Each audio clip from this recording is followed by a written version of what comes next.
আপনাদের এই এলাকার এক ছেলের নিয়ে আপনারা অনেক স্বপ্ন দেখছেন।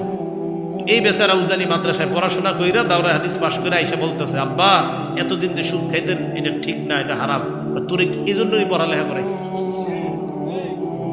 কি স্বপ্ন দেখছে আল্লাহ জানে। সামুদ জাতি কয় তোমারে নিয়ে কত স্বপ্ন দেখছি আমরা, তুমিও আমগো বাপদাদার বিরুদ্ধে, ধর্মের বিরুদ্ধে দাওয়াত দিতেছ।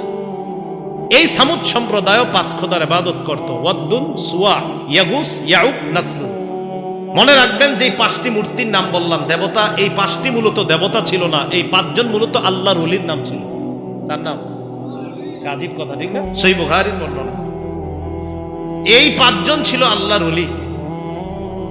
তখন দুনিয়াতে নবী ছিল না, এই 5 আল্লাহর ওলিকে দেখে অন্যান্যরাও ইবাদত করত। কারি ইব্রাহিম সাহেব রহমতুল্লাহ আলাইকে দেখে দেখে এই এলাকার মুরব্বীরা ইবাদত বন্দিগি করত কিনা?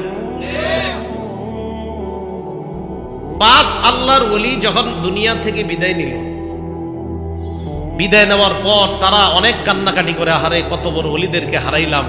ইবলিস তাদের কাছে আসলো, আসার পর কয়, তোমরা যাদেরকে হারিয়েছো তাদেরকে খুব মনে পড়ে? কয় হ্যাঁ।